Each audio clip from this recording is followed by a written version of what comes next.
I pledge allegiance to the flag of the United States of America and to the republic for which it stands, one nation, under God, indivisible, with liberty and justice for all.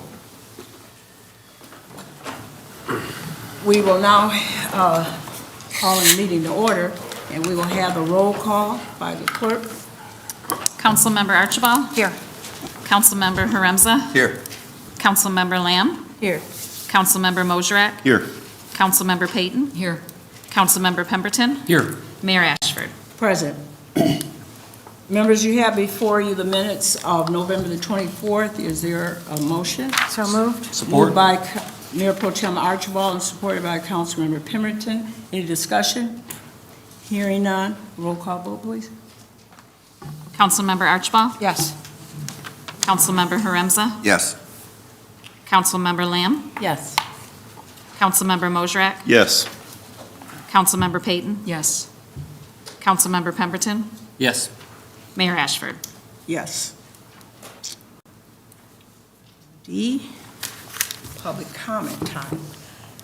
Okay, as always, if anyone in the audience wishes to address the City Council on any agenda item or any matter under the city's jurisdiction, now is the time to do so.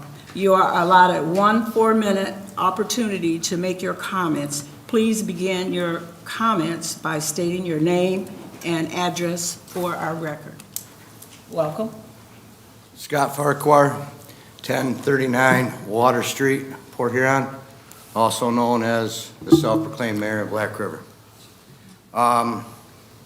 First of all, I'd like to thank Mr. Freed and the legal counsel for the press conference and what he's doing with the debacle on Lapeer Avenue. I understand it was a joint venture with the state of Michigan and the city of Port Huron. But on that note, that's what I wanted to comment about today. If there was a restaurant in town that was inexpensive and you went and ate there 4 times and got a bad meal every time, would you go back? Probably not. But repeatedly, council, and I understand there is a bidding process, but repeatedly, you rubber stamp the lowest bid and it ends up costing us money, time, businesses money. Refresh your memory just a little bit. The Pocket Park still isn't done. Affects downtown. Lapeer Avenue, obviously, not done. My beautiful canal connected to the Black River. What a debacle that was. Lowest bid. Where is the electric pump? Heck of a scrap deal there. That's gone. There's something else I was thinking of, that the fire hall. We ended up hiring another contractor to finish it because the lowest bidder couldn't do the job. It's got to be looked at as far as the accountability to these contractors. There is a point system as far as safety. I know that, whether they can bid or not. But I believe workmanship and their timely's got to be in there somewhere too. One of those contractors, I have been informed that could change, but we just awarded them another $1 million bid to redo a pump station. They haven't finished the Pocket Park. Now we're gonna give them another $1 million? It just doesn't make sense to me. Why am I bringing this up? I'd like to thank the engineering department for the information on the Water Street project. That's gonna affect me drastically next year. And also the 10th Street project, that's the same right before that. I pray that we don't end up like Lapeer Avenue and it be tore up for a year. I mean, the state redid Pine Grove and they started after Lapeer.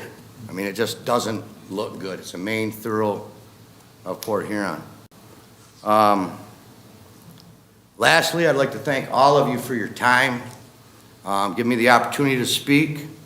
I am going to be rude tonight and leave because I don't want to sit here and watch our elected officials, our employees of the city of Port Huron to be ridiculed for the next hour and a half. I appreciate your time. I appreciate what you do. I don't always agree with you, but anywhere in government, I can go from state level, federal level, to city level. The only one I agree with is the Black River level. I agree with everything that goes on there. But, again, thank you. I apologize for rudely leaving.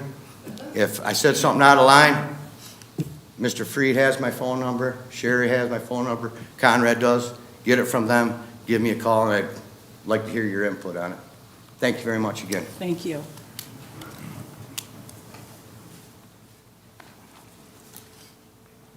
Good evening, Mayor, council evening. members. Ken Harris, 1521 Wells Street, Port Huron, Michigan. First off, I'd like to ask Mr. Freed some questions and stuff. I talked to one of the owners of a business this afternoon on Lapeer Avenue, and we looked at the video from yesterday, and we'd like to know what would you sometimes after the meeting let us know what liquefied damages are and how this is going to affect the property owners. And you made another comment, where does the money go back to? And Rob, who has the Express Liquor Party Store, said that, they're talking about sharing out some money and stuff. He said, nobody shined anything for me. And he said, nobody stopped in to explain to him what's going on. And I guess the other best effect is when's it going to get done? We looked at it today, they uncovered some concrete that hasn't had time to cure, and it's a mess. But I think we're here for much bigger things tonight than that. I'd like you to, as a request here, I'd like to see whoever made the proposal to change the Open Meetings Act. What we're talking about doing here and what we're doing tonight, we talked about this about a year and a half ago. A year and a half ago during October, we had a special meeting here, or a meeting where everybody seemed to be consensus, because Mr. Pemberton, Terry Lamb, Mrs. Rep, Archibald, Lamb, Mosrek, and Pemberton all voted yes. And I guess what the topic was changing the starting time from 7 o'clock to 6 o'clock. And the comments were, let's get some people to come down here. Well, what you're going to try to do tonight is going to chase people away. What the hell's going on? That's not what we're looking for. So, when you say you're going to do something to benefit yourselves, it's got to benefit the public in the city of Michigan. I'd like to look at some other things here. I looked at the document today, and I don't know if you're paying the lawyers by piecework or what, but contrary to the original act that tells you what the Open Meetings Act is and how it fits into the increase of government, there's 314 changes, different language, as is, and just numerous, one right after another. You can shoot a bullet hole through these. I'd rather see you withdraw the motion, appoint a committee, let's run an Open Meetings Act like the county does. I think, it just makes more sense. I think the county's got the right idea. We don't have the right idea. Let me see what else we got here. I talked to a FOIA officer the other day, and she basically sent me the information, and then he told me that the fact was that the Open Meetings Act, that when we changed the starting time, that everybody was in a positive mood. But you have to excuse me. I guess I'm getting old to doing this kind of reading and stuff. But we talked about making the last people on our list are non-residents. And what we're trying to do is make them a different type of people than what we have here in Port Huron. I visited 2 townships today, and the third one didn't want to talk to me, but because they said that my FOIA request would have to be in writing. But I talked to the people at Port Huron Township, and I talked to people at Kimball Township. And they kind of shared with me that so far this year, they've given $2 million to the city on water and sewer payments and stuff. And they'd hate to see any of their residents come up short. Your time is up, Mr. Harris. Thank you for your comments.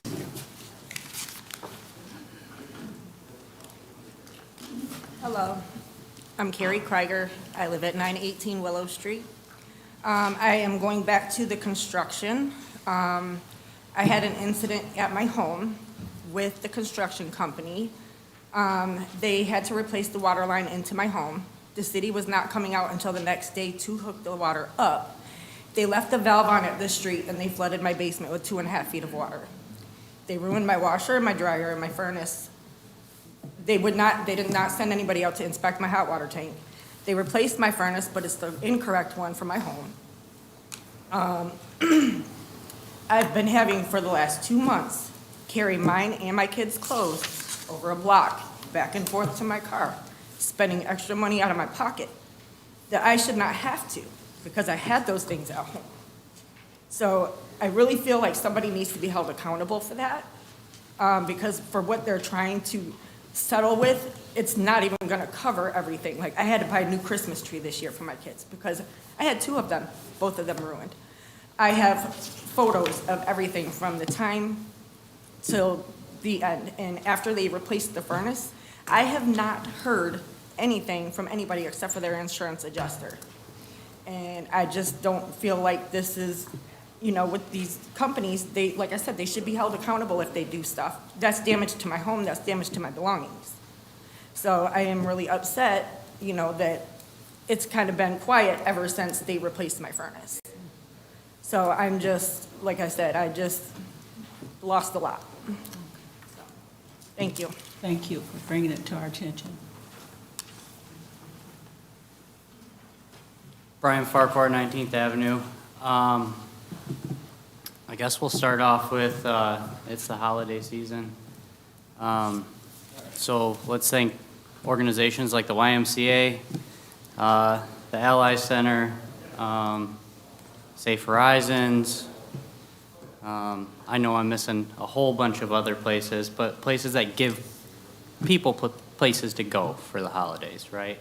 And then there's a lot of individuals out there too that take their time and make sure, you know, families are fed and the rest of it, and that's great for our community. So let's just, you know, remember those during this time of year. We have a second reading on unfinished business, and I'm confused how it's unfinished business because usually the second readings are done at the end of the meeting.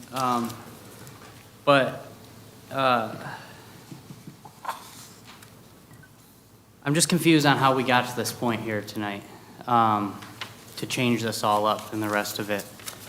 And I guess what it comes down to, Mr. Mosrak, Ms. Lamb, Mr. Pemberton, Ms. Archibald, you guys all voted yes, probably going to vote yes again tonight, on the advice of Mr. Freed, right? But back on September 13th, Mr. Freed assured us all that body construction was a great, and I may have the date wrong on September 13th, but the very first meeting of September, he assured us that body construction was a great construction entity to make that $1 million bid with, right? And a lot of you, I know, voted yes that evening based on what he said. And then the other day, we have a press conference, and now we're back ordering them to pay from about 30 days from the days he made that statement. What made him change his mind in those 30 days that us residents saw, but he wasn't with that construction company, right? That some of you saw with that construction company. And then I'm just really confused on how Mr. Shouty stood up here and answered all these questions for you guys, and then it got brought back up because he stood at this podium and he said it was dead after the way it was voted. And then we find a loophole to bring it all back up. And it's kind of confusing that our city attorney doesn't really give the correct advice when we're up here voting on stuff that's concerning at the end of the day, right? So if you're going to vote yes tonight, and you're voting yes based on what Mr. Freed has told you and what Mr. Shouty's told you, and not what all the rest of these people in this room have told you, I think you might really, really want to think about your yes vote tonight. It's just, it is kind of what it is there. It's messed up. What we should be doing as council is actually working for the people. Mr. Pemberton and I had a great conversation after the last meeting about how messed up some of the zoning ordinances are, about how messed up some of the building ordinances are. How about you guys do some of that? Fix the parking things down at McMorran that are right. Like, let's do it all right. And unfortunately tonight, I do have to leave. I can't stay. I love to stay through the whole meetings, but congratulations to all the kids at Port Huron Northern Marching Band that are having their awards banquet tonight, because they're a little more important than you guys tonight. Thank you. Thank you.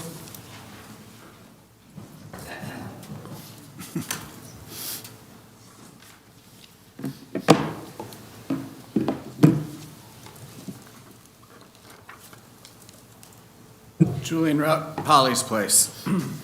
Tonight, I'm going to start with a clip. The last time I was here, I was verbally assaulted consistently. Right? Look at him laugh about it. I can just look at him laugh about it. He can't. He's trying not to. Verbally assaulted. So I'm going to share just a clip of what he said at a certain point.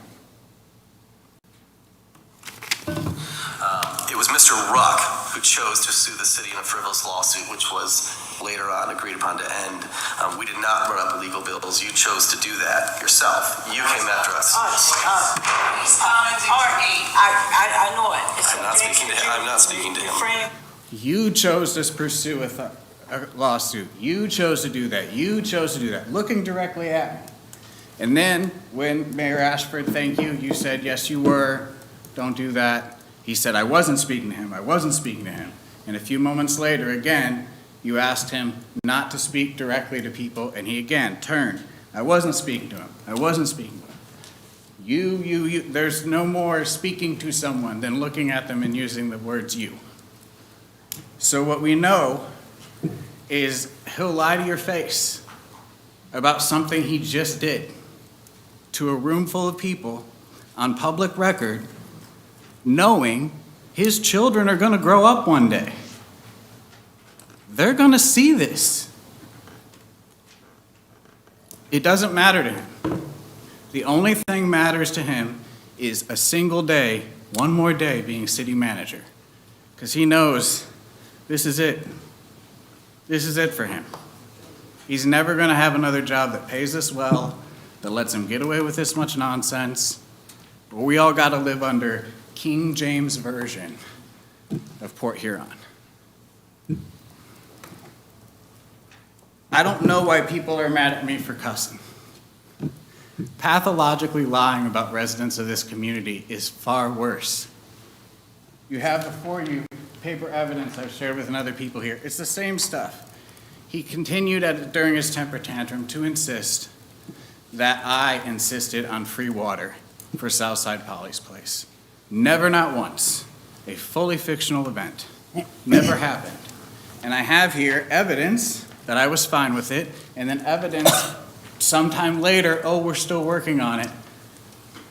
He will never be able to provide you verifiable evidence of that. How do I know that? Because it didn't happen. So he'll lie to your face on public record. He'll lie about me, totally fictitious events, and then people get mad at me for leaving. That was the most responsible thing I could have done, is just leave the room. And did I cuss on my way out? Damn right I did. You would too. He's cost me 4 years of my life, and by canceling the deal with Polly's Place a year and a half into 10 years, he then redirects the next 8.5 years of my life. I bring you constant evidence of this. It doesn't matter if you like me or not. It doesn't matter if we vote the same or not. It doesn't matter if we go to have the same beliefs. None of that matters. I'm a human being. I have rights. And they've been consistently violated by this guy. And it's cost me everything I own. I have about $5 to my name right now. I'm doing a side job to get a train ticket back to Kentucky to care for my disabled mother. Because of this guy. Because I got to come here and rebuttal his lies. Look up Matchstick City on YouTube. There's 6 years of videos. 6 years. I'm sick of this shit. Thank you, Mr. Rupp. Is there anyone else?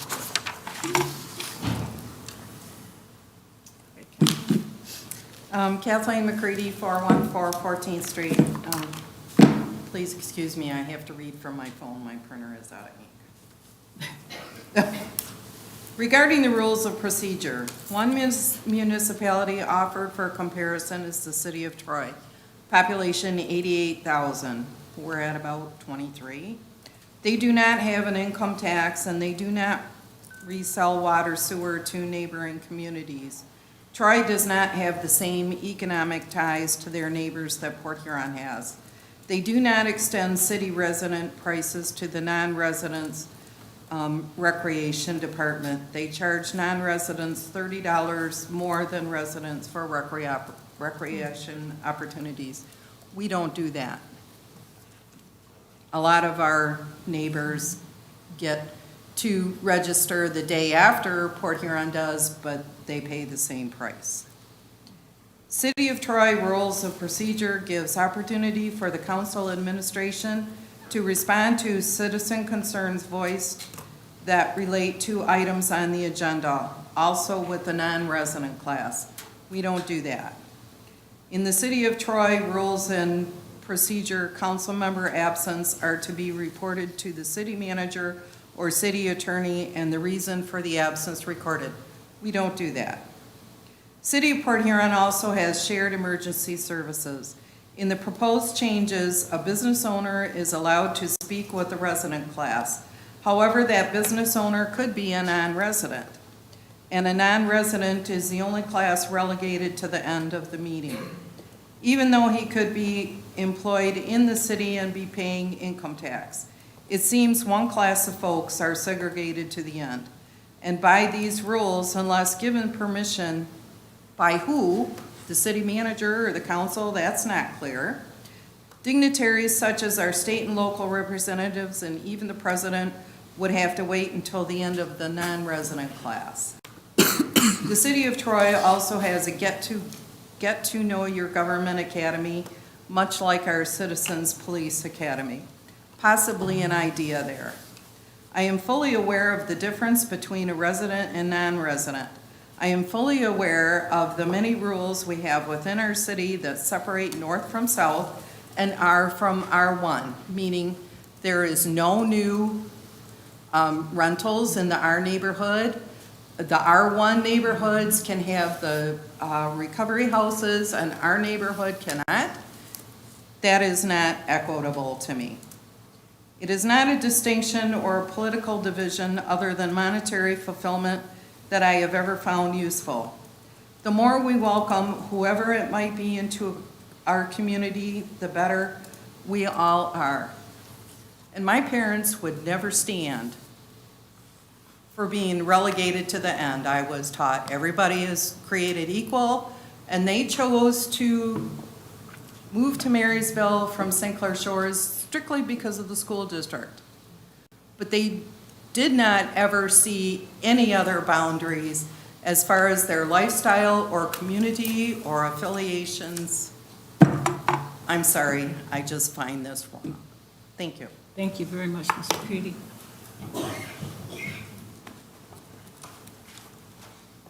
Aaron Kreiner, 109 Taylor Street. I just want to piggyback on the contractor that was doing the work on Lapeer Street. I don't know why we went with this contractor when he couldn't even finish up a pocket park. That's kind of the reason why I started showing up, was because of that. That started getting the ball rolling with that.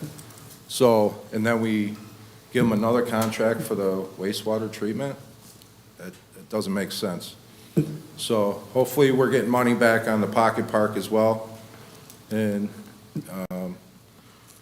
I guess that's all I had to say about that. But now on to the meeting requirements, the change in the meeting. The argument's been said, this isn't, not to say that people aren't going to be able to speak. That's not the point. The point is, I have an issue with having to sign up for, if you want to speak, you have to sign up 30 minutes before. There's been a couple times where I didn't plan on speaking, but when I heard people come to the podium, it clicked something in my head and I wanted to speak. So if you don't sign up on the sheet, then you wouldn't be able to speak. I don't feel that's right. And some of the arguments about changing this is to make the meetings more efficient. whether they speak in the beginning or at the end, they're still speaking. I don't see how that makes it any more efficient or non-efficient. It would be the same if people want to speak. I don't feel that there should be a segregated speaking time where, whether you're a resident or not, even if you're in the township still paying some tax, if you're in Marysville, or you still have an issue with the city. It says anything that on the agenda, people should be able to speak. You should encourage people to want to come up here. If they're being pushed off to the end, they may have things to do. The beginning of the meeting is when everybody speaks. So decorum was another argument on why we got to change this. As far as I'm concerned, the mayor's kept everything in a clean order. If it gets out of hand, the officer back there can take care of it. I don't see why changing the meeting is going to change any of that. In fact, it just makes it more of a hindrance on people. Like I said, it's just, I don't know why we got to change it to make it residents and non-residents. You get priority, you don't get priority. If they come up here, they have an issue, and they should be able to speak when everybody else speaks. So I guess that's all I had to say. I did, and I brought this up on the first time I was up here. This is my report card on everybody here, and I write everything down. So I hope everybody gets a passing grade, because all there is passing and failing grades on here, and I hope everybody votes no against this, or even gets it off the table and revisit this in a better way. So with that, Thank you. Good evening, Mayor. Good evening. Council members. Steve Fernandez, 310 Huron Avenue, downtown Port Huron. At the November 24th meeting, I brought up some very serious concerns about the condition of our downtown and some of the issues that we saw that could easily be remedied, but they weren't. The construction stuff around the building on the corner across the street from Sperry's, that got cleaned up, so we appreciate that. Good job, thanks. The other issues around that manhole cover, it took actually Councilmember Payton contacting the DOT and asking them who owned that, and it went through about 5 or 10 different iterations of tag, it's not mine, before they finally figured out who's responsible for that manhole cover, and now it's going to get fixed. That's the one that's sitting half-cocked, tipped up across from the insurance agency, that Ted Fitzgerald's insurance agency. So that's a serious tripping hazard, okay? And that's part of the concerns that we had for getting all this stuff cleaned up. As it turns out, I got a little bit of a comment from Mr. Freed the next morning that I'd like to share with everybody, because this kind of directly correlates to Resolution 25-137, where you guys are going to try and control the narrative and the speech and not let people clearly say what's on their mind. So this is a direct quote. Please rewatch your comments from last night. Very disappointed in how nasty and negative you were to our downtown. Keep in mind, I have $4 million worth of mild money and loan money that I borrowed to renovate that dead corner on, been boarded up for 7 years. So I think I have a right to speak up. Anyway, to continue the quote from Mr. Freed, calling our downtown dying, blighted, and ugly was very unfair. It has been mentioned to me by numerous folks how negative you have become. It's not helping anything. We have a lot more progress to make downtown, but your scorched earth rhetoric is not appropriate, and it hurts other businesses. So, James, I've worked with you and around you for many years. And I like when you get back to me when you have positive results. But if you get back to me because I said something negative, and it directly is a reflection on you and this city, you need to take it to heart and understand that this is our chance to correct things, not stifle comment that blossoms into more negative things. And I just want you guys to consider this. Resolution 25137, I hope you're seriously thinking about the second, third, and fourth order of effects that's going to happen if you approve this tonight. You will get a lot more people here. You're going to get a lot more negative press. This is going to go bigger than any of you ever thought, and you're probably going to see an organic uprising from this community. Thank you. Thank you.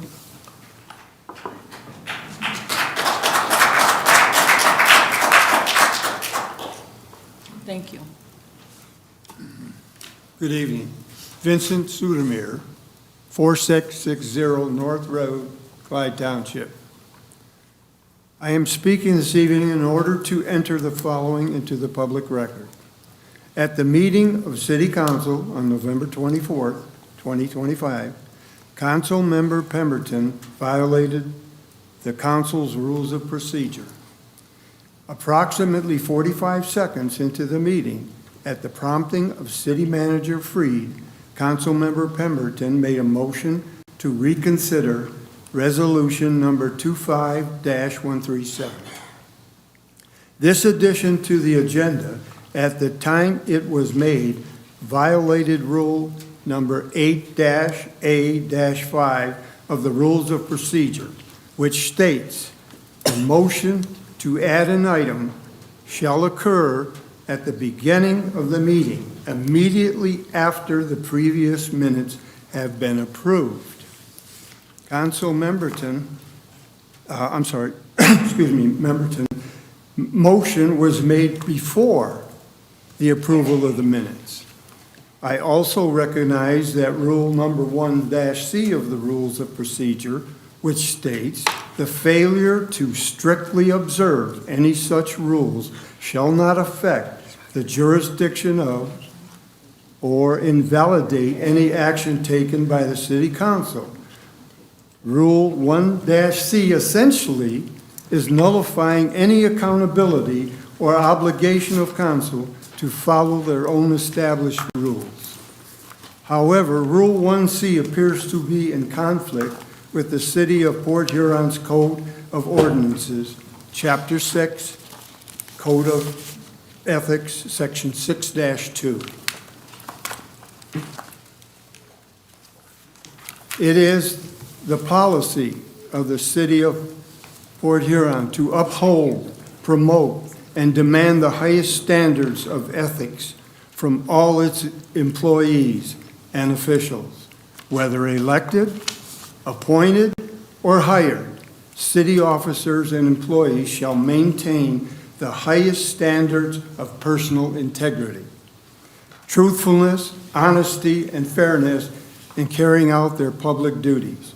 Therefore, if the City Council is required to maintain those highest standards, then the vote on the motion to reconsider Resolution 25-137 should be rescinded.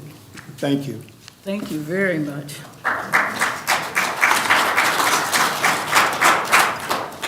Is there anyone else wishing to?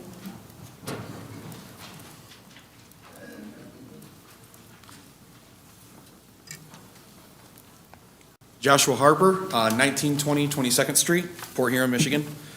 I'm not a non-residential clown. I've lived in Port Huron my whole life. I've gone to Port Huron schools. I bought my home in Port Huron 13 years ago. I've been here, but I have friends from Port Huron Township, from Fort Gratiot. We all work together. We shop together. We hang out together.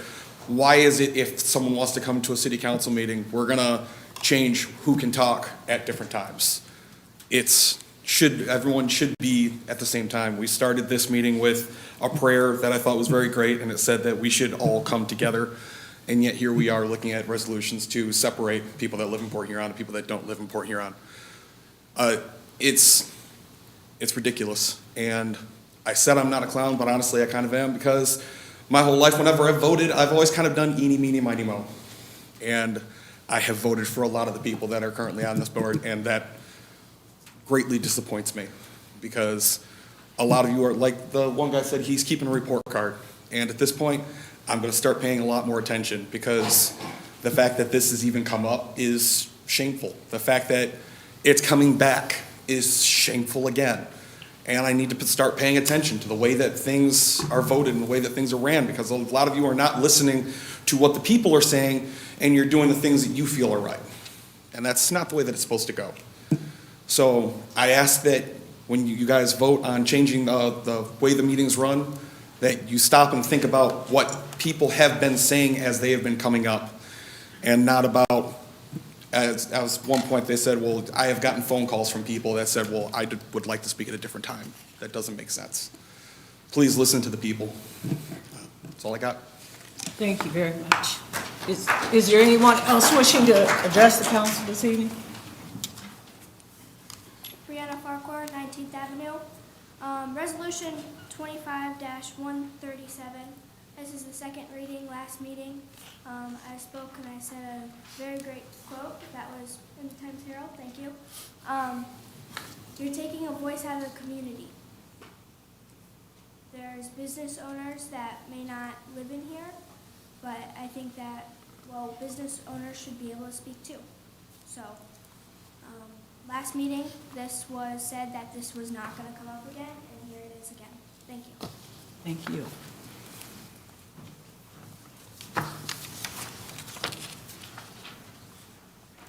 Eileen Tesh, Algonac, I'll make it short and sweet. Based on what's been going on here for these last couple of meetings, I have 2 recall petitions here, one for Terry Lamb and one for Sherry Archibald. So depending on, of course, where your allegiance is tonight by your vote, whether it's to the people who elected you or to James Freed, will depend on your future. Thank you.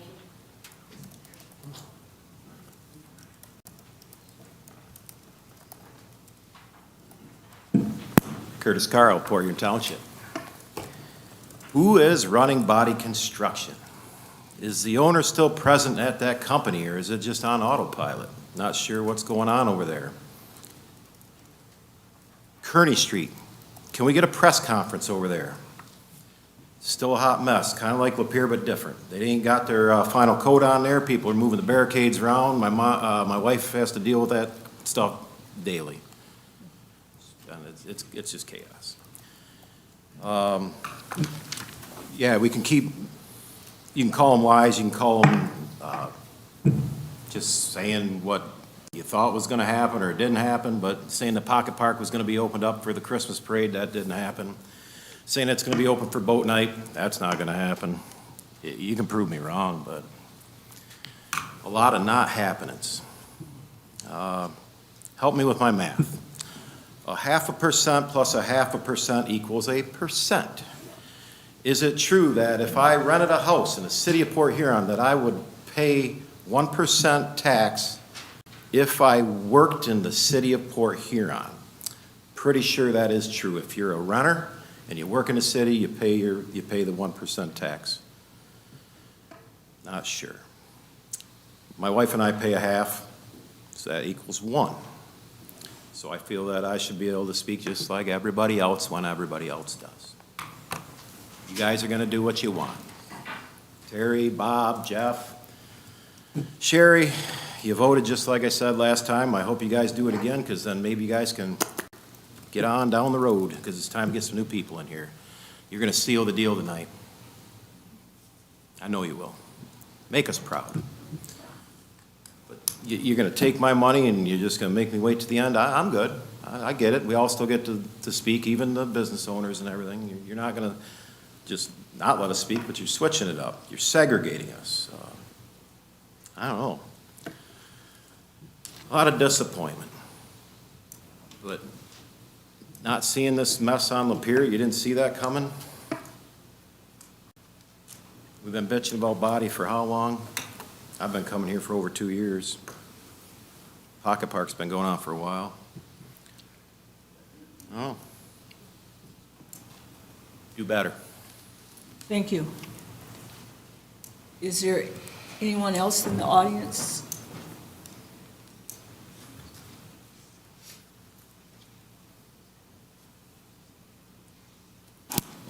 Betty Hall, 2107 Stone.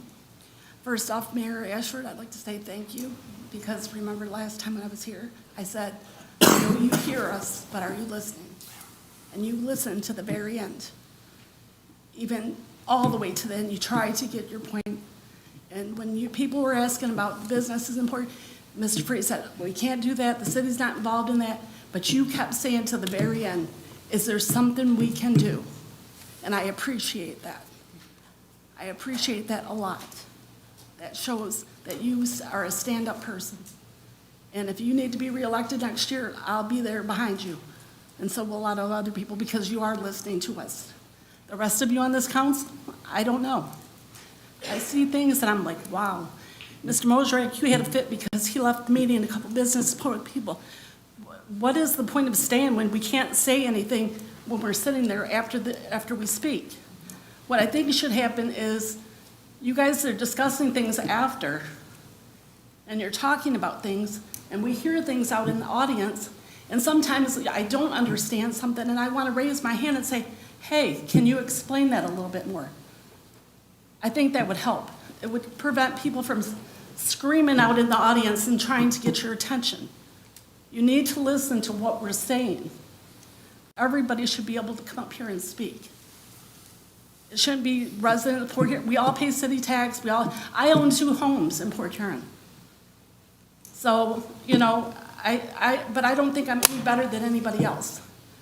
And one thing that I have to say is, I think it's not the Good Old Boys Club. It reminds me of the Mean Girls Club. And I'm being serious, because just because Mr. Freed does not like her, and you don't want her here because you know what, you guys don't like it because when somebody is too honest, it makes you uncomfortable because you're being called out. And it's not a bad thing. Maybe it might lighten you up to say, hey, maybe I need to look at myself differently. And, you know, change things. This city could be a great city, but it's not. Things need to be changed. And by holding her up, by not letting her open her business, and she's trying to get a place in the city of Port Huron, even though she's a resident, and she's trying to make a place where people can come who are low income, who can come and get free clothes. She wants to have food donations there. She wants to have activities that are cheaper for the people that live in the city of Port Huron, because a lot of these people in the Port Huron cannot even afford to pay their rent or buy groceries. There are a lot of hungry and homeless people in this town. So if she's offering to make a spot, I think that you guys should be wanting to help her, not discourage her and try to keep her back. You know, this is just really upsets me, the whole thing. And the leaf pickup thing, we need to find somebody else that can do that. They're terrible. The construction on Lapeer, you were out there, you did a press conference. You're gonna use our tax dollars for attorney fees to sue them to get this money. Okay, that's fine. And what are you gonna do with the rest of the money that you get back? Are you gonna give it to them businesses who have been suffering, that have been there a long time, like Olin Brooks and Buff's Car Wash and the Party Store? They've been there a long time and they're suffering. That street has been blocked off for too long. And then we turn around and we give more business to this construction company. We need to make them accountable for what they haven't finished yet, because you're wasting my tax dollars and everybody else's tax dollars. I'm sorry, your time is up. Thank you very much. Do we have anyone else? Oh.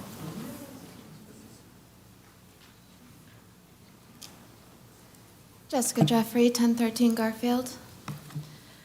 What's the point of all of us coming up here and speaking to you if all of your minds are already made up? We've all heard your votes. I know Mosrek, you're going to vote yes. Lamb's, yes. Pemberton's, yes. Ashford, you're going to vote no. Payton's, no. Archibald's, yes. And Huron's, you're going to vote no. I'd really very much like to be wrong. But we've all heard you. We all see you staring at us. We all see your blank expressions. You've made up your minds. So what is the point of all of us using our voices to come up here and waste all of our time. We're all sitting here. You're sitting here. We voted you in. We hired you to listen to us, to make these new rules, the laws, the way we need them for the city that we love. We hired you. You work for us. And the city manager works for you, not the other way around. Except for Moserac. You got it out of default because Farquhar was not able to be hired. That's a clerical oversight. On that note, though, if a clerical oversight could overrun an election, how can we trust the city administration to give us our FOIAs fully and completely? How can we trust our city administrations to give us the full information? Barbara says that everyone she spoke to is against this new resolution. Sherry says everybody she spoke to is for it. How do we trust what you say? You all, when you speak to people, need to tell them to speak to everybody else in these seats. So you all have everybody, all sides of the arguments. But again, what's the point? Because it's not going to change any of your minds. Because I know what the point is for you guys in the seats. It's to discourage us from talking. Because all you want is these seats to be empty so you can do whatever you want, vote however you want, to make however much money you guys make, and to make the city look the way you want it. You want your jobs as easy as it can be and to not have to listen to us. This city affects more than just Port Huron. It affects Fort Gratiot, Kimball, Clyde, Port Huron Township. At least on the water end of it, the fluoride issue is still ongoing. We sat here for hours listening to people talk about fluoride. And that is 60,000 people that are affected outside of Port Huron. That you're telling people that they're not going to be able to talk until after the meeting is already over? That is atrocious. Absolutely atrocious. Everybody that's affected by Port Huron should be able to speak as one within one, not after. Thank you. Thank you very much for your comments.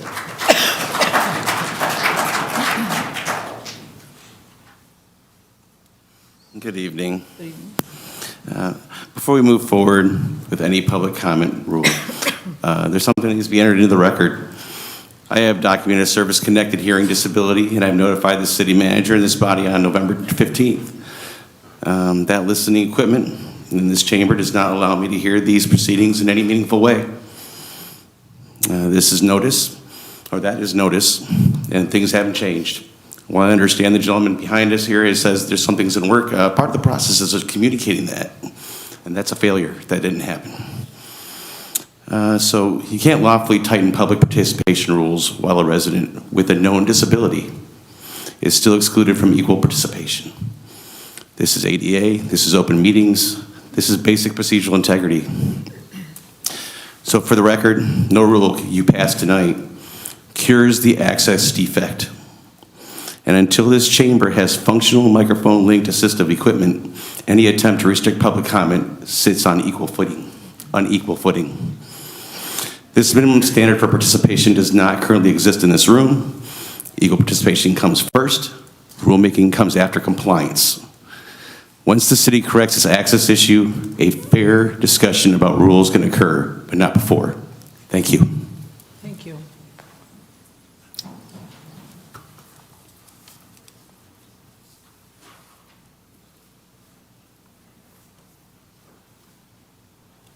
Brittany Harper, 1920 22nd Street.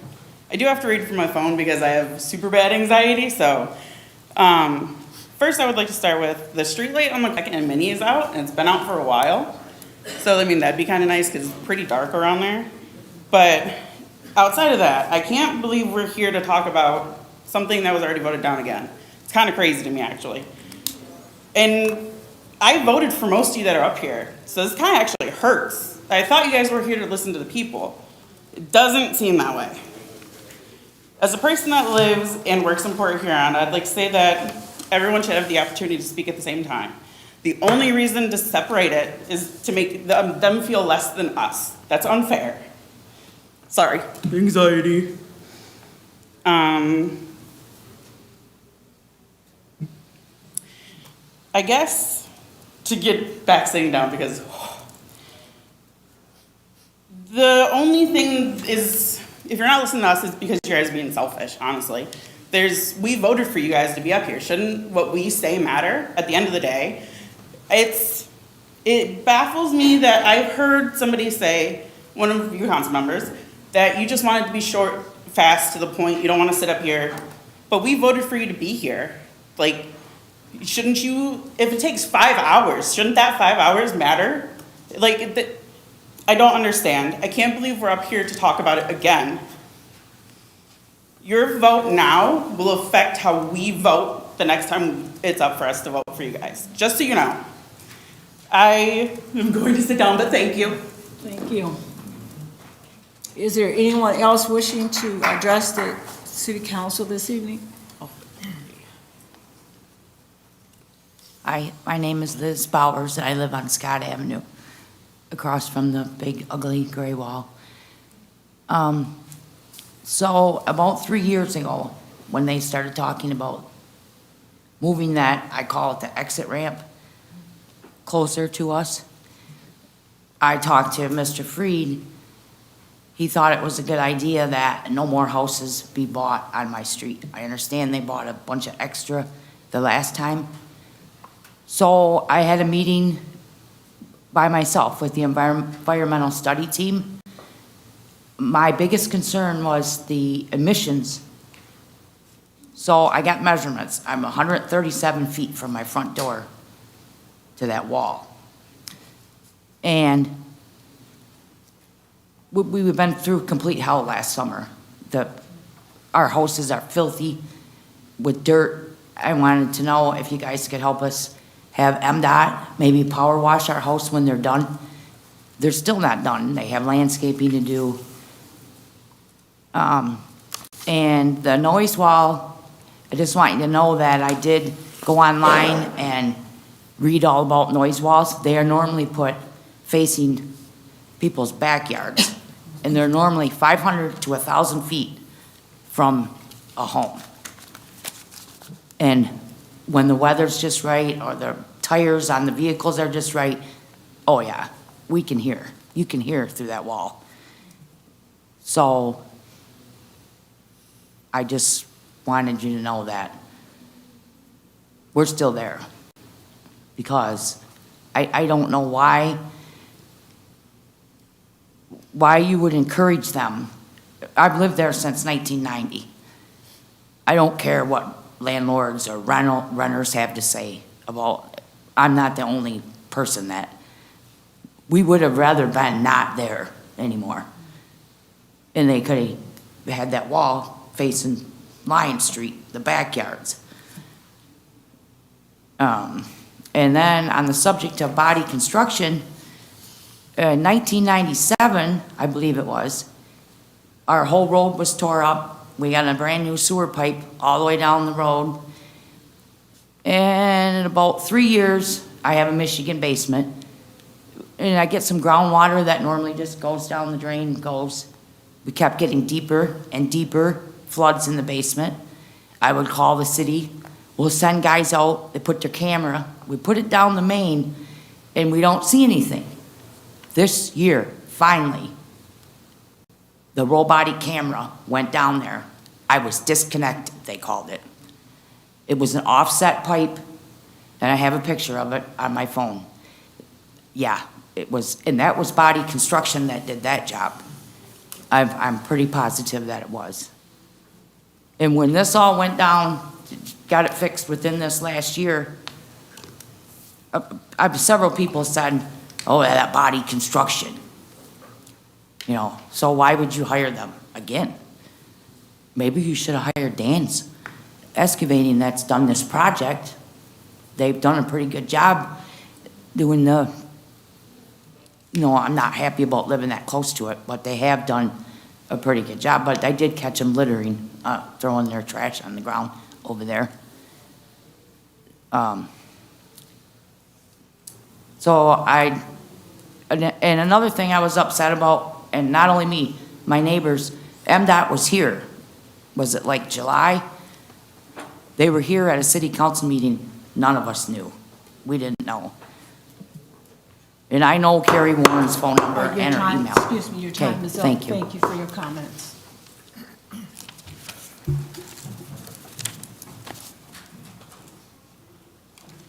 Trash the Clown, 3565 24th Street. I'm going to be a little bit quieter today. Let's everyone take a breath, yeah? Take a breath. Oh, feel it. That's life. It's beautiful. I am so glad to be here. Thank you for having me, even though I am a non-resident. You know, when I bought my house, I thought it was Port Huron. I didn't find out until I came here to turn on the electricity and stuff that it wasn't. So I had every intention of being in Port Huron. I promise you, I love it. I think when I've come up here before, it's come across as a scold because it was a scold. I mean, I'm going to be honest, but like a mother's love kind of scolding, right? I have become passionate because I care about the town, I care about the people in it, and I care about you. And everything I have said has been about how you guys are coming across. You can hear it. That's how you're coming across. You have lost people's trust by the way you're behaving, the way you vote, and the things you are bringing to motion. It was mentioned before that the distractions, the distractive reasons used for this motion have nothing to do with what you're saying it will solve, which means that there's an agenda underneath. And I think, I could be wrong, but I think that agenda is that you're intimidated because you're not used to people coming up and speaking this way. You're not used to so many people being in the crowd. You're not used to people wanting to be involved.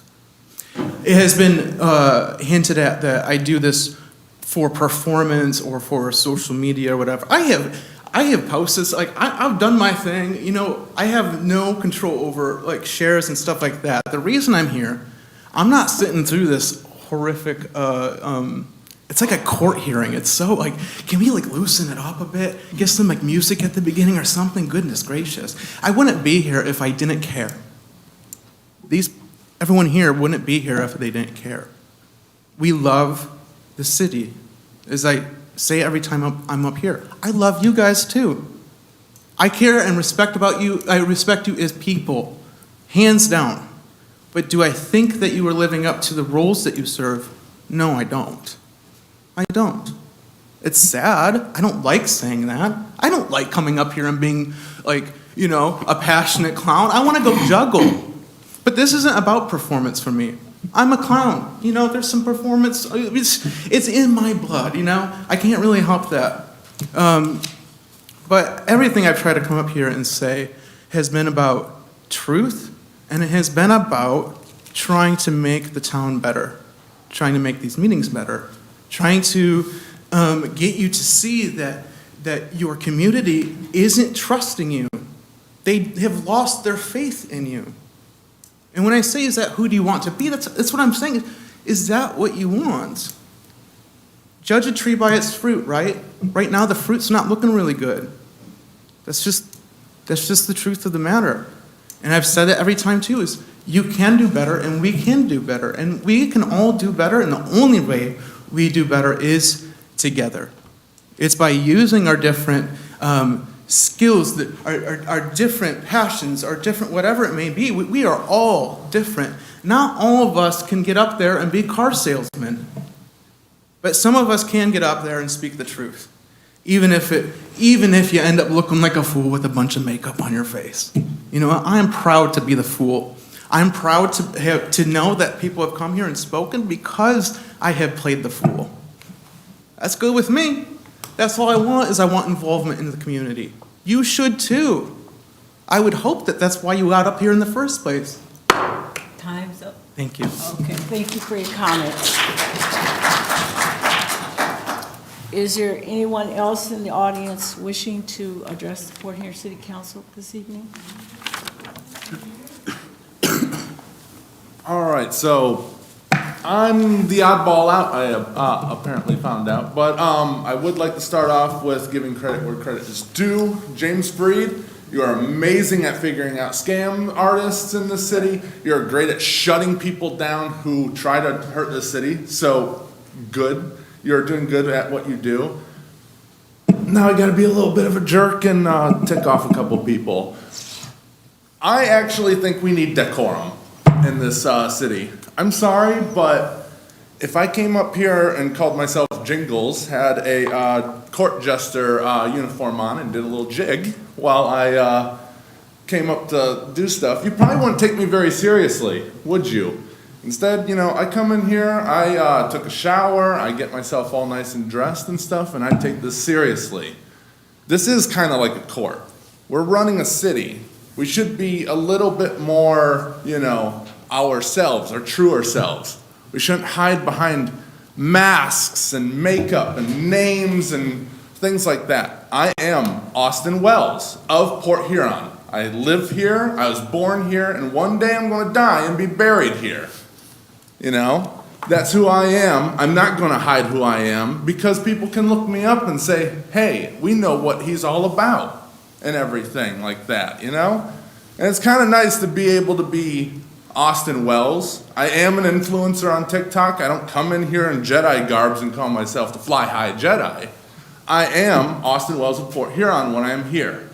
And I will continue to be Austin Wells when I continue to be here in Port Huron. And I'm sorry, but we do need to get some stuff here in Port Huron. I see it all the time on TikTok. I accidentally took the exit too far and ended up in Port Huron. And we got to see a couple people doing invisible limbo down at the Speedway on 24th, asking for money. It's crazy, you know? I'm sorry, but maybe Port Huron needs to start saying, hey, we want a higher standard. If we want to be this big college town through SC4, we got to start saying we don't want to be like Portland, Oregon. We're Port Huron, Michigan, and everything like that. We set ourselves apart from the rest of our community. We are a historic city. It is amazing to say, hey, we can go into these different buildings and we can say, hey, we buried Port Huron 12 feet deep from Huron Avenue because it was sinking and we had a giant thing of dirt.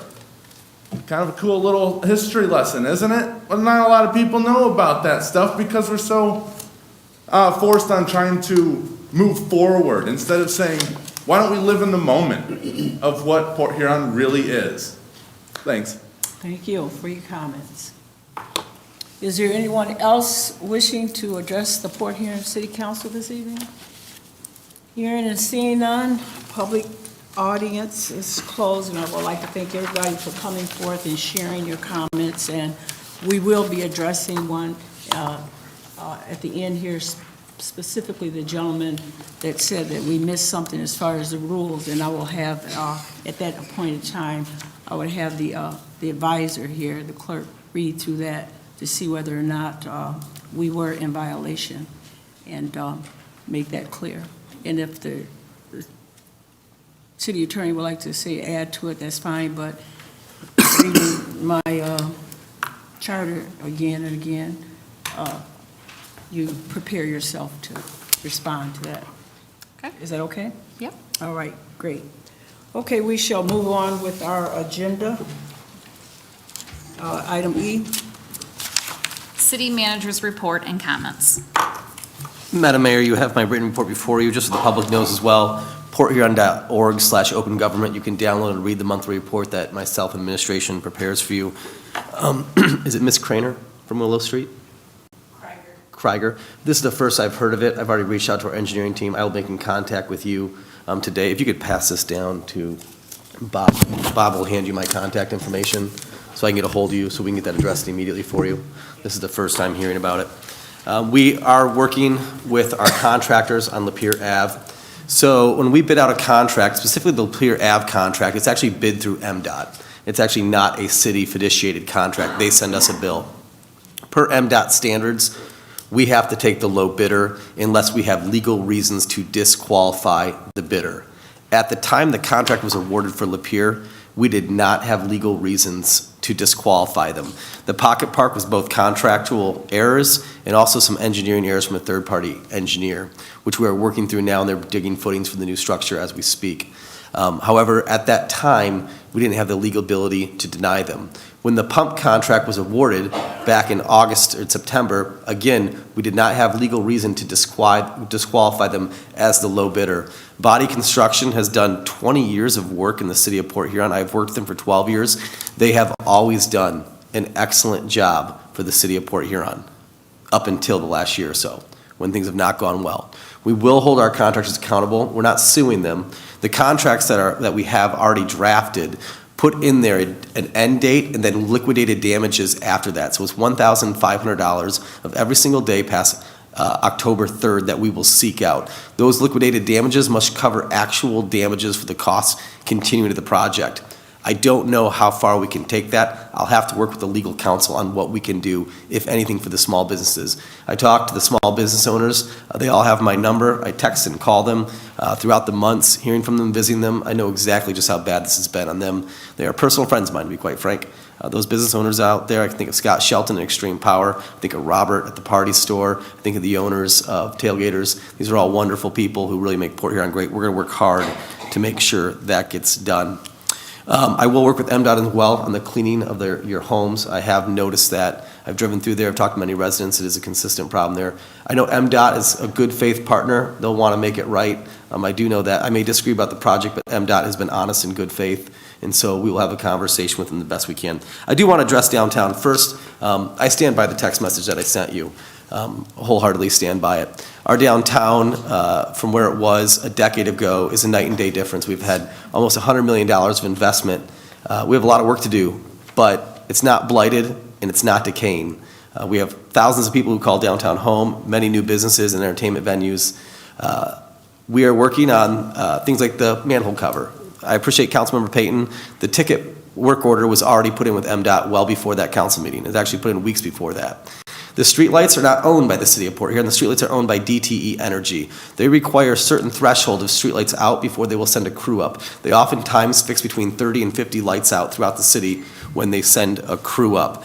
So we are working with DTE. I spoke with their vice president after the last meeting and said, hey, we're up to about 30 lights. Can we get a crew up here to knock them all out in one day? And that's typically what they do, because it costs a lot of money to mobilize a crew to come up here. So we don't own the lights that are out, but we are working with MDOT. But again, we have a beautiful downtown. We believe in our downtown. That's why the city of Port Huron, this council, gave you a $250,000 tax break. $78,000 of it was local funds that we gave back to you for your development, because we believe in downtown and what it can be. And so we will continue to work on making downtown better, but I stand by what I said. Thank you. Okay, is that it? Yep. Okay. Okay, we're now at F, consent agenda. Is there a motion? So moved. Moved by Mayor Pro Tem Archibald, supported by Councilmember Lamb. Is there any discussion? Hearing none, I will proceed to read the items. I don't know why I always want to jump. Okay, roll call, please, on the consent agenda. Councilmember Haremza? Yes. Councilmember Lamb? Yes. Councilmember Mosrak? Yes. Councilmember Payton? Yes. Councilmember Pemberton? Yes. Councilmember Archibald? Yes. Mayor Ashford? Yes. Motion carried. I will proceed to read the three resolutions under the consent agenda. Resolution number 3, approving an adjustment to the purchase price of the Columbine plaques effective January the 1st, 2026. Resolution number 4, adopting the 2026 Federal Poverty Income Guidelines and Policy for granting and denying poverty exemptions. And resolution number 5, confirming the city manager's reappointment of Dan Dunham and Jason Hyde to the Water System Advisory Council with term to expire December the 10th, 2029. Now we will proceed to item under G. Second reading, approving amendments to the City Council's Rules of Procedure. Is there a motion? So moved. Moved by Councilmember Pemberton and Support. supported by Councilmember Mosrak. Is there any discussion? Mayor Ashford? Yes. I don't know how much more clear that the people can make it. That their point is that they don't want this to move forward, and we were elected by them. It doesn't matter what we want. It matters what the people want. And I don't know how, I don't know what more they can say so that they can be represented properly. And I'm really disappointed in my fellow council members that want to push this through without listening to the people that do not want this. So, thank you. Thank you. Is there any more council members that want to speak to it? Mayor Ashford? Yes. Yes, I'd like to just have some clarification and make sure we all know that we are following proper rules. Is there any area that we're violating any kind of rules against citizens? Are we complying with our First Amendments? Is there anything that we possibly could be doing that would be against any of this? Who are you addressing that to? Mr. Shelby, sorry. Corporation Counsel? Yeah, as council knows, I sent an opinion letter initially before the rules were initially rolled out. I sent a second email in response to some AI information that was provided to the council by Mr. Harris, which I addressed that and cited multiple cases. And then even today, I received a lengthy email and objections from Ms. Farquhar, and I prepared a response to Ms. Farquhar, which I also copied all of the members of council on, identifying the legal issues. And I believe that these rules do comply with the Open Meetings Act, and they comply with the United States Constitution. I've cited the cases that say that address the specific issues. As far as the rules and how we got here today on a motion for reconsideration, I apologize I was not able to be here at the last meeting because I was recovering from an illness, but the rules are very specific, and this is a fairly common rule, is there is a rule that allows a motion for reconsideration. So if a motion is made and it fails, then Rule 14 would apply. And Rule 14 says basically that at the same meeting or at the very next meeting, a person who did not vote at the prior motion, or a person who is on the prevailing side can file a motion for reconsideration. So because it happened at the very next meeting, Councilmember Pemberton had the right to file a motion or make a motion for reconsideration. So that was all done properly. Had he not done so at that meeting and waited a meeting, then it would have been too late. He wouldn't have been able to do it. So I think somebody raised a comparison to what happened with the chicken ordinance. And if you go back to the chicken ordinance, when that failed, there was no motion for reconsideration made at the same meeting or the next meeting, and therefore that was a dead issue unless we wait a full year, which is what the rules provide, or there was a new ordinance proposed, some type of change to it. So that's the confusion I think people had. It's nothing different, and there's no new rule. This is the same rule we've been applying for decades. So is there any other questions? Thank you. Thank you. Is there any other questions of Corporation Counsel? Well, while you're up there, I was going to have the clerk do the gentleman that spoke during public comment, talking about when he did make his it's just a technicality or whatever. Can you speak to that? Yes, yeah, absolutely. So as I've indicated to council multiple times, these meetings are yours. So city council controls the agenda at a meeting. So under the rules you set the rules, and you have the ability to alter the agenda in any way you want. Okay, and the rules provide that that should take place. I think it's right after the minutes are approved. So as I recall from the last meeting, I believe somebody made a motion to approve the minutes from the last meeting, and then before there was a vote, I think Mr. Pemberton then made a motion, and ultimately council approved that. So if you look at the rules, I think somebody actually read it tonight. It's Rule 1C. It says the failure to strictly observe any such rules shall not affect the jurisdiction of or invalidate any action taken by the city council. So basically, because the city council approved it, then that action is valid under your rules. Okay. No, I wanted you to say that, because if I made a mistake. Yeah, it was a little early, and it just got kind of, I was watching online, and it got a little discombobulated with a motion being made, and then before the vote, Mr. Pemberton then made his motion, so I think there was a little confusion on that. No, Technically, we should have voted first on the approval of the minutes from the prior meeting. Okay, and I guess you concur with him, correct? I do. Okay, I just want to make sure all minds are clear. Yeah, she's the one who gives you the advice on the rules, actually. But you gave it today, so. That's the perfect. charter. Okay. All right, because I remember we got an email talking about, the conversation that took place between Councilmember Pemberton and our, when to do that. And so I just want to make sure that we did, for transparency's sake, make that clear. Okay. Thank you. Okay, so where am I? Okay. So hearing no more comments, but I think I do have some comments, and I talked before, but of course I'm not in favor of this. We haven't met as a council, and something as huge as this, and all the feedback that we've gotten from our public, and I mean, they were spot on. I mean, there's factual stuff there. And I can't think for the life of me, I kept thinking, well, what in the world got broke in the first place? If there's nothing wrong, there's a better way you could do this.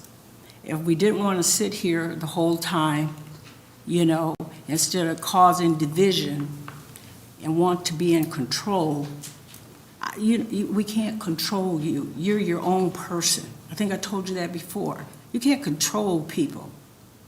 That's wrong. It's very wrong. But what we have here, I think there is a different kind of agenda item coming.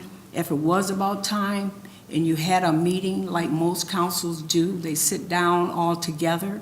I have tried to call meetings, can't get a quorum. So that's telling me we're not even doing our due diligence getting through this. If you wanted to save time, you had a lot of opportunities.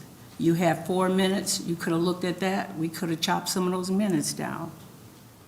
We're busy putting things on the agenda, the manager's report, and comments. I mean, and we're doing this now, we're doing this for us, and then we want to take away from you as people. That's not how the democracy go. We are to service you. It's not all the time that we have to do what you say, because we have to meet, we have to go through things, we have to actually know what we're talking about and make sure it's in your best interest. Just because you won this seat and everything and you have this and you can make the rules and everything, it's a selfish move. It's selfish and it's stupid. It's very stupid. It is. And we got to stop this. And everybody, you want to follow behind something, if the council's not saying it, this is the city council meeting. It's not the manager's meeting. He works for us. And we have to do our due diligence. At some point, that's going to turn and hit you in the face. You keep following behind somebody, it's just like going, everybody holding on to each other or whatever.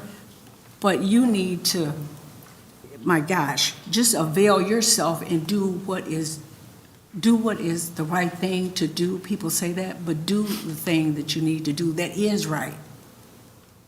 That's what you have to do. And I know perfectly well this, I mean, you don't need a PhD to understand what's happening here, okay? I'm the mayor. You're the council people. You have issues. There's, sabotage, there's, little tricks you want to play and all this kind of stuff. But you know what? I'm here, and I don't think nobody can move me out of here but him himself. We need each other to do the right thing for the people. At some point, it's just not about us. It never will be. And in this point, and it's not about you, but it's about what we were put here to do, to try to help one another to have good government. Right now, we just in some kind of funk stage where everybody think we owe everybody. You got to do this to make people happy. No, just do the right thing. That child got up here today, and I mean, what do you think? We're not talking about the future. We're talking about the present. You might not even be here for the future. Me either. But I know at some point that you just have to recognize you come here. This is your meeting. And you're talking about this decorum and everything. There's another option. We could have went over and reviewed the decorum things. There are rules for decorum. We had so many options that we didn't. We just jumped to the jugular vein to kill, to make a difference, to divide, to control, all because someone don't like anybody. So I think somebody said, you felt intimidated. Do we like that? I never liked that. Been here 18, almost 20 years up here because I care about the service of the people. And this is just what this is. This is council. But we work together. We don't always have to agree. So I don't know what this stuff is up here now. But I know enough is enough. And it is.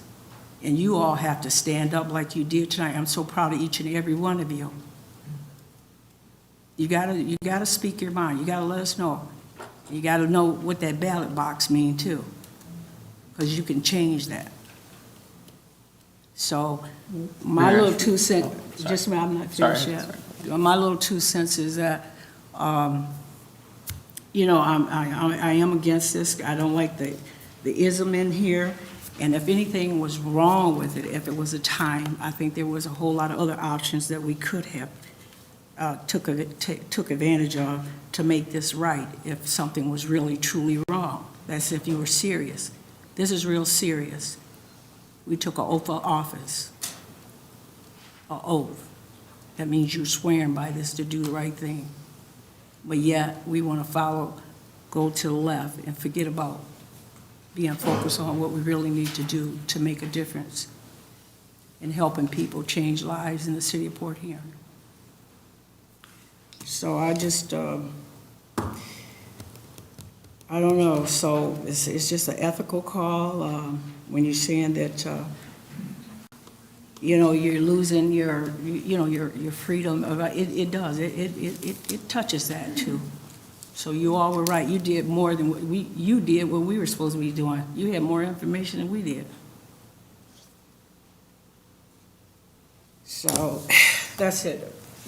Chair recognizes Councilmember Pemberton. Thank you. I wasn't going to say anything tonight because it was a second reading, and I gave a position statement the week I wasn't here. I brought it back up. I clearly support it, but there was enough mischaracterization that I feel it needs to be addressed. I'm going to try to cover them all, but the first one is about this idea, and I think it was brought up during public comment. You just said the same thing, Mayor Ashford, that this is following Mr. Freed and this whole thing. If he works for us, we work for him, that whole thing. I have no insecurity about who works for who here.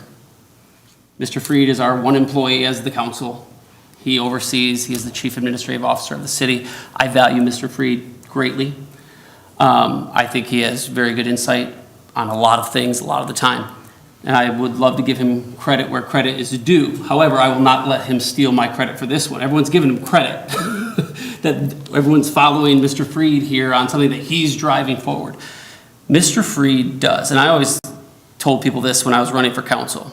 If you don't like Mr. Freed, now let's say maybe you have a personal thing, whatever, you don't like his hair or whatever it is, who cares? If you don't like what Mr. Freed is doing, that means you don't like your council. That's just the reality of it. Because he is hired by us. Every single one of us up here, by the way. And so it's really pretty simple. Overall, his directive, regardless of his own personal beliefs, are to do what we desire to do as a legislative body. That's his mandate. He can like it, not like it. His job is to do it.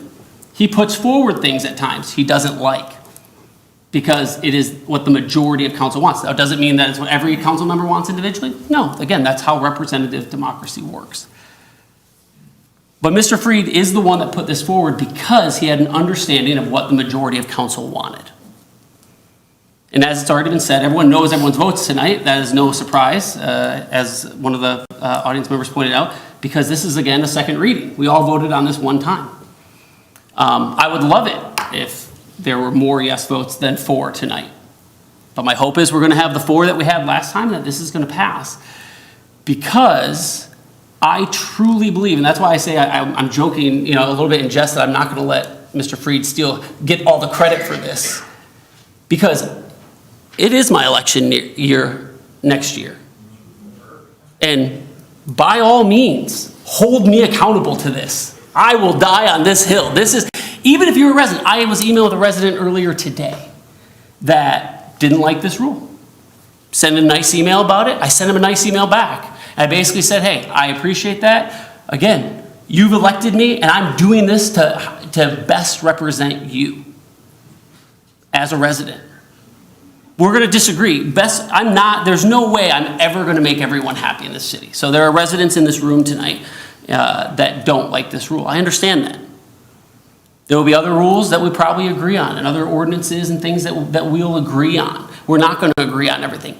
This is the way representative democracy works, is you elect someone to make the decisions as an elected body that are in your best interest. That doesn't mean you're going to agree with any of your elected officials on every single thing.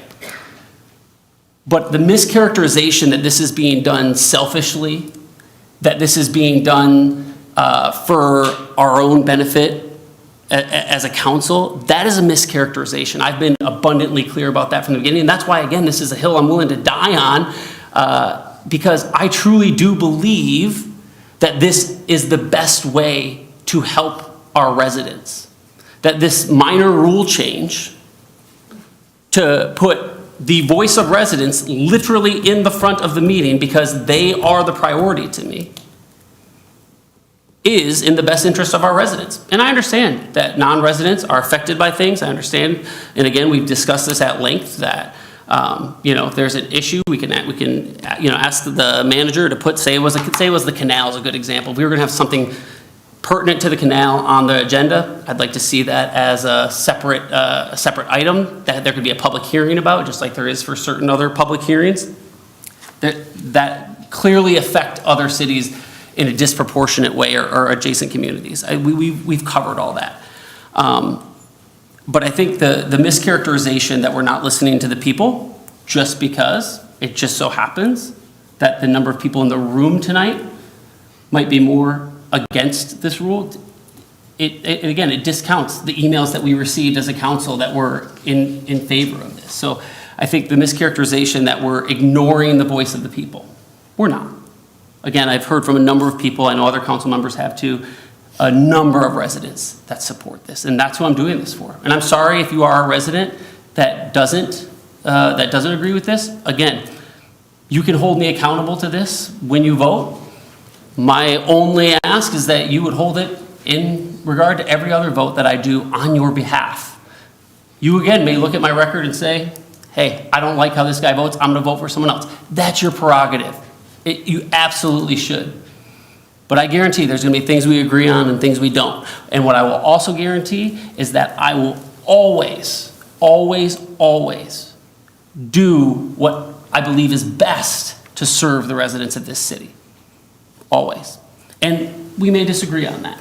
But I think to call names and say it's stupid, I don't think it's stupid that 3 of my council members are going to disagree with me tonight. I think we have a different view on how we do this. And that's okay. I still respect you for it. Again, I wish we could come to a compromise or agreement. We can't. We're going to start here. But I think sorry I'm babbling on. It's bothersome to me to have the mischaracterizations made on something just because we simply disagree. When I think, in all reality, every single one of us up here care about the city, care about the residents, and are voting in the way that we believe is best for them. Thanks. Thank you. Mayor Ashford? Yes. I just want to touch on a couple of things, one that he pointed out, and one that you pointed out, actually. And I want to say that, and I've been very upfront and honest about all of this, the agenda and the business of the city is what's foremost and most important, and what we do and how we vote, the changes we make, the direction we want to head, all of those things that are relevant to our residents, to our business owners, and yes, even to the non-residents that come here, that pay taxes here, that shop here, that eat here. It affects everybody in some way. But I don't think there's anybody out there right now that can honestly say that the way things have gone for the last couple of years is pleasant. I appreciate those of you who have come up and have been kind, even if you are criticizing, you're respectful. But overall, the majority of the people that come up here aren't. You constantly threaten votes, and that's okay, because that's your right to do so. But you come up to the podium and you tell us you can treat us any way you want to because we chose to be in this seat, but we should respect you. All I ask, you can come up here and tell us the city's failing. You can come up here and say you hate my vote. A little respect to us, if you want it back, goes a long, long way. Same with fellow council members. My issue on this, I don't think this is perfect. I don't. I've met with Councilmember Payton. We talked about it. We tried to come up with some idea of a compromise. I don't think it's perfect. I will support it tonight, but I will continue to look and meet with other council members to come up with those areas that we all agree may not be exactly right, that we can continue to tweak and we continue to move forward and fix it. I will say this, it was brought up. There are other options to look at. This came out 4 weeks ago.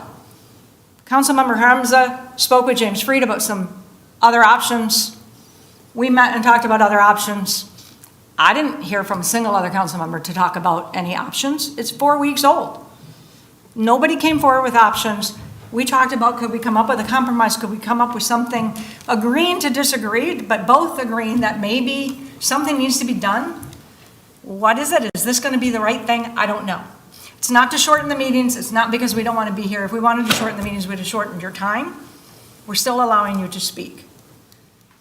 Being on the front page of the paper and being in the news all the time about everything that's gone on in public comment and the way we're being treated and attacked as opposed to passing $11 million worth of items on an agenda, there's a problem here. So yes, I want to serve all of you. Yes, I have heard every one of you. You don't like it, I get that. I have never said I didn't hear from anyone who didn't like it, not even last time. I said the majority of the people I have heard from that I associate with do like this. I recognize it's not perfect, but I think it's a starting point. If I'm wrong, I'll be the first one to tell you I'm wrong. I was wrong, it didn't work, this doesn't work, it's awful. I'll admit it. I've never hid that. I have sat up here at some major issues, McMorran probably being the absolute biggest one.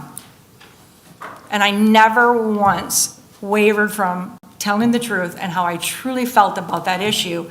And I took it. Trust me, I shared this with other people. During that time, I had a death threat. So did Mr. Harris. Because we were hockey people and we should know better. But I still stood firm with this was what I believed was the best thing moving forward with the city and for the city and for the residents. And it turned out to be just that. Our college is growing, it's booming, it's doing wonderful things for the city. We helped that, we encouraged them to continue, and I can stand behind that. And I know it was tough. I know I sat up here that night voting in tears It was that hard on me to do that.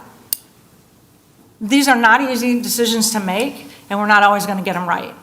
But I assure you, none of us are doing it because we don't want to hear from you. We're just trying to figure out how do we get back to the professionalism of the meetings. How do we address the agenda items? How do we not be so tired by the time we get to that point that we can't focus on that anymore? How do we get you to come here? Yes, you can still criticize us about anything else, and please, let us know when things aren't going right. But engage with us on the agenda items as well, because we really want to hear about that, and we don't. I guess I will end with that, because I don't want to ramble either. Anybody, do you have anything? Okay. And let me just make one correction. I said it's stupid. I didn't say anybody else was stupid. I know better than that. This, what we're doing, is stupid. So I still stand by that. That's stupid. And I'd like to thank the fellow council members for finally saying they had something to say. But the mayor, I just have the last say. And I just don't feel comfortable with this. And whether it was 4 weeks, 10 weeks, or whatever, it's just a clear case of division and control. Call for the vote, please. Councilmember Lamb? Yes. Councilmember Mosrek? Yes. Councilmember Payton? No. Councilmember Pemberton? Yes. Councilmember Archibald? Yes. Councilmember Haremza? No. Mayor Ashford? No.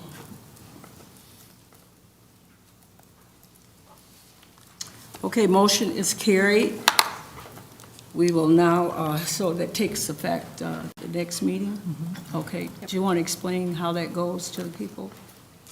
So I will have, when you enter the chambers out there at one of those tables, I'll have a sign and a sign-up sheet for individuals to sign up. On that, according to this new rule change, you do have to give your name and indicate whether you are a resident, business owner, or non-resident of the meeting. Then the chair, the mayor, will then, during the two different public comment periods, you will announce all of the names for the residents and business owners at the beginning of the meeting, and then that second public comment period will be at the end for the non-residents and others. Do I have to put them in order, say 1, 2, 3? I'll have it organized on two different sides for you, okay? Oh, okay. I'm gonna make it easy. Excuse me, can we clarify that they can sign up until the start of the meeting? It's not 30 minutes before? Yes, it will start when the. Excuse me, recognize the chair first. Do you want to be recognized to say something? Mayor Ashford, yes, please. I just want to make it clear that the sign-up will be out there until the start of the meeting. It's been mentioned several times that you have to sign up at least 30 minutes prior, and so if you walk in 2 minutes before the meeting starts, you can't sign up. That is not true. You can sign up until the start of the meeting. Is that correct? Yes, at 6 o'clock, I will still be out there. I will grab the sheet, and everyone who has signed up on that sheet will then be able to speak, because I'll give you that list, Oh, okay? okay. So I'll Great. be out there till 6. Okay, great, okay. Now we go to item H. Approving the proposal from BSB Communications Incorporated in the amount of $138,339.66 to upgrade the existing MyTel phone system to MyTel My Voice business. Is there a motion? So moved. Moved by Councilmember Mosrek, second by? Support. Councilmember Lamb. Any discussion? Madam Mayor and Council, this is something that we have been working on literally since 2014 when I got here, was in the initial planning phases. Former IT Director Jim Brennan was planning this before he passed away as well. This is something that has been our long-term capital improvement plans for 250 different phone lines plus installation costs. It is in the capital improvement plan. It was budgeted through your IT fund, so this is something that's 10 years in the making. Oh, okay. So it is a budgeted item. Yep, and we will maintain the server on site. We will not be going to cloud because it's much cheaper on a monthly basis, about $5,000 a month in savings. Oh, okay. So even though this is an upgrade, this is something we just want to do because it is budgeted? Yeah, it's not something we want to do. In fact, my phone, I would prefer to keep it because I know how to use it, and it took me 12 years to figure it out. We're forced to do this because after 2003, they're no longer selling licenses.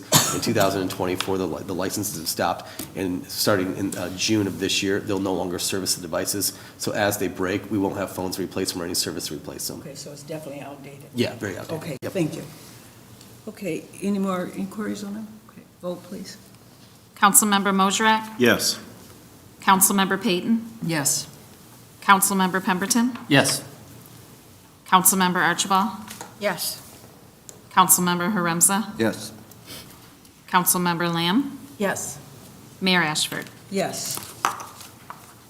Okay, we are into resolutions. Number one. Authorizing 24 payments. Okay, is there a motion? So moved. Support? Moved by Mayor Pro Tem Archibald and supported by Councilmember Pemberton. Any discussion? Hearing none. Roll call, please. Councilmember Peyton? Yes. Councilmember Pemberton? Yes. Councilmember Archibald? Yes. Councilmember Haremza? Yes. Councilmember Lamb? Yes. Councilmember Mosrak? Yes. Mayor Ashford? Yes. Resolution number two. Adopting the revised schedule of fees effective January 1st, 2026 for various sections of the Code of Ordinances and other user-specific fees. Is there a motion? So moved. Support? Moved by Councilmember Mosrak, supported by Councilmember Pemberton. Any discussion? Madam Mayor and Council, the only slight changes you see were wages and fringe costs that account for our actual costs to provide these fees. We don't make money on them. We have to legally justify that they are covering actual costs. There's no profit baked in. So the minor increases just account for the wages and fringe increases that it would take to do it. Okay. Any more discussion from anyone at the table? And I see most of the proposed schedule fees are really in our water department, you know.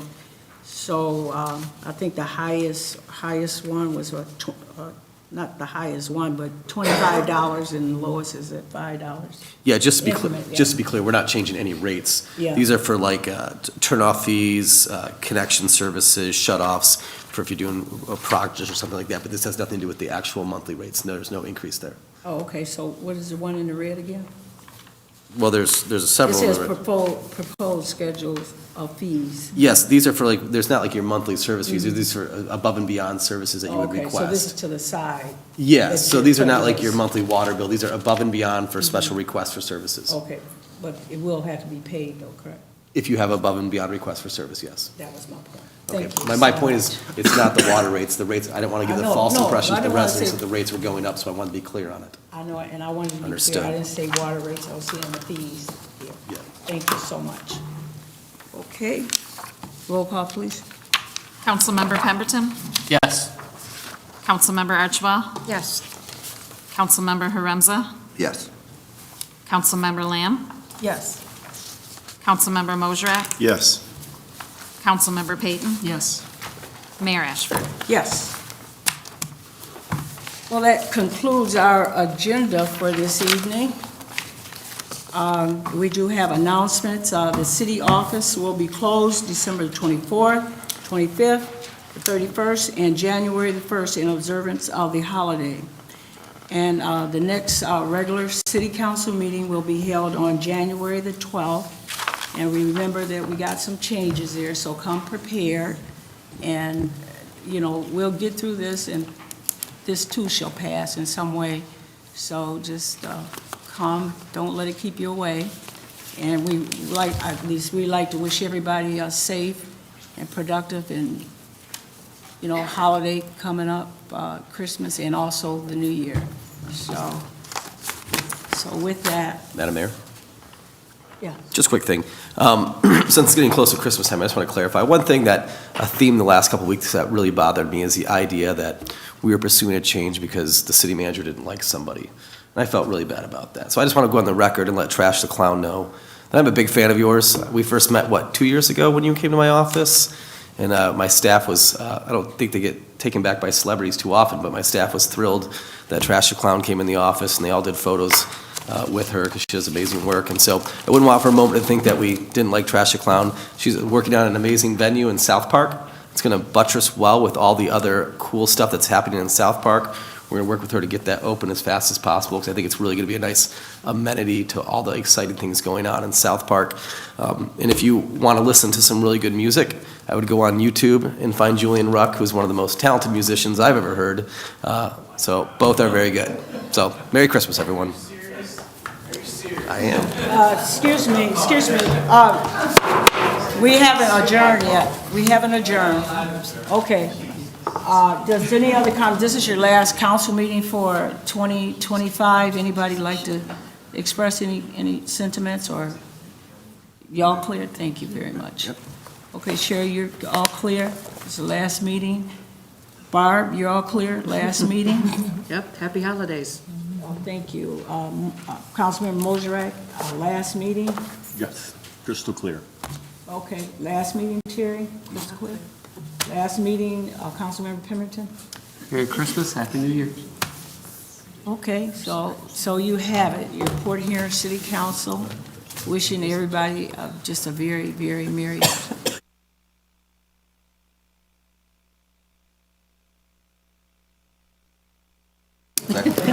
You are.